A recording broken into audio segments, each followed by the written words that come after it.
The bank employee thought he was the king of the situation. He snapped my card in half right before my eyes, topping it off with a smug grin. Little did he know who he had just humiliated. At that moment, I knew. This would be a lesson he'd never forget. But let's start from the beginning. The Clearview Bank branch in Manhattan was alive with the morning chaos. Customers grumbling about long lines, the hum of printers, and the muted chatter of tellers. The air conditioning barely cut through the late summer heat, adding to the palpable tension.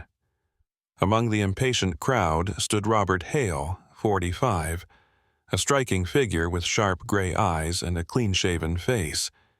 His tailored white shirt and navy blazer hinted at success, but the bright red MAGA hat perched atop his head drew stares that ranged from curious to disapproving.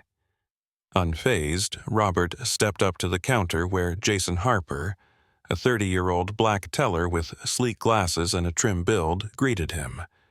Jason's polite smile flickered as his eyes landed on the hat, but he maintained a professional tone. "How can I help you today?" Jason asked. Robert slid an envelope across the counter. "I need this replacement card activated."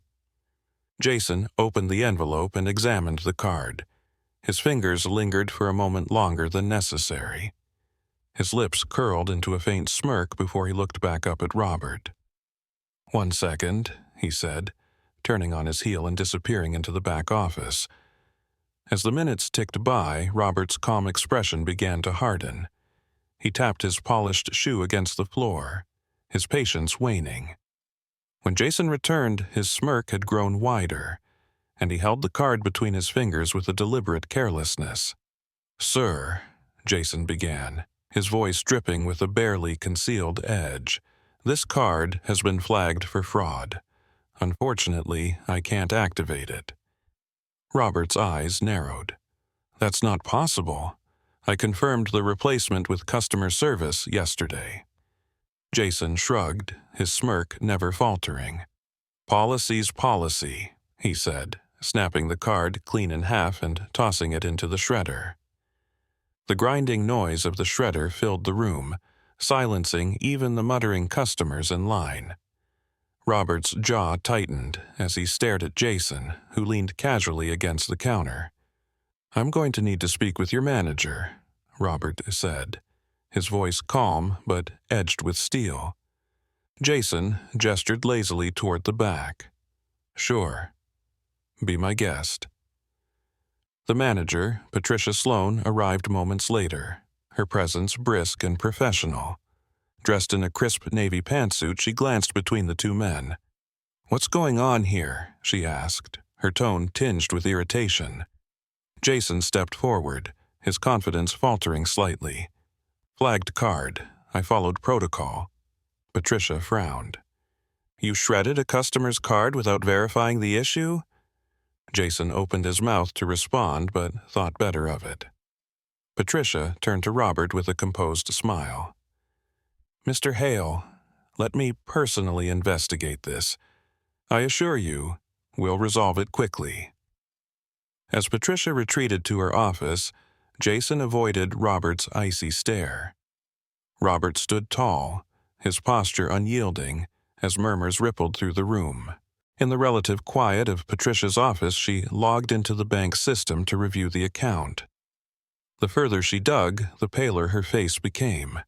Moments later, she returned to the counter with a forced smile that barely masked her unease. "Mr. Hale," she said carefully, "I've rectified the situation. Your replacement card will be expedited and all fees waived. I deeply apologize for this inconvenience."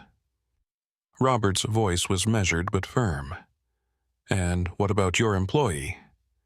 Patricia glanced at Jason, who suddenly found the floor fascinating. "We'll address the matter internally." "That's not sufficient," Robert replied, his tone laced with quiet authority. "I'll be in touch." He turned and left without another word, the room watching his every move. Jason's bravado had evaporated, leaving him visibly uncomfortable under Patricia's sharp glare. The next morning, The sprawling Clearview Bank corporate headquarters was abuzz with whispers. The CEO, Charles Manning, had called an emergency meeting for all senior executives. No one knew why, until Robert Hale walked in. Gone was the casual blazer and red hat. Today, Robert wore a sleek gray suit, his tie silver and perfectly knotted. The room fell silent as he strode to the head of the table. Charles stood to greet him, his smile tight. "Mr. Hale, thank you for joining us." Robert gave a curt nod. "Let's get started." Charles cleared his throat. "We've been made aware of an incident at our Manhattan branch. Rest assured we take these matters very seriously." Robert raised a hand, silencing him. "There's no need for reassurances," he said coolly. "The incident has been reviewed, and actions have been taken." He placed a folder on the table and opened it, revealing detailed reports and footage of the previous day. Effective immediately, Jason Harper is terminated for gross misconduct. Patricia Sloan will receive a formal warning for failing to de-escalate the situation properly. The executives exchanged uneasy glances. Robert leaned forward, his gaze icy. Clearview Bank will not tolerate incompetence, bias, or unprofessionalism.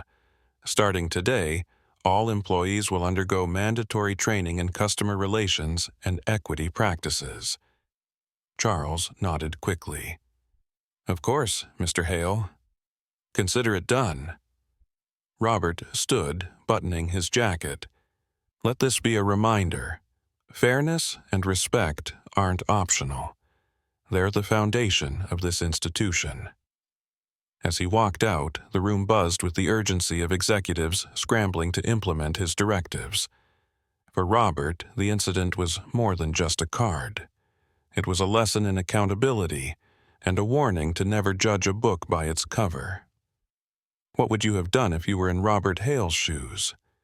Would you have stayed calm and collected, or confronted the situation head-on in the heat of the moment?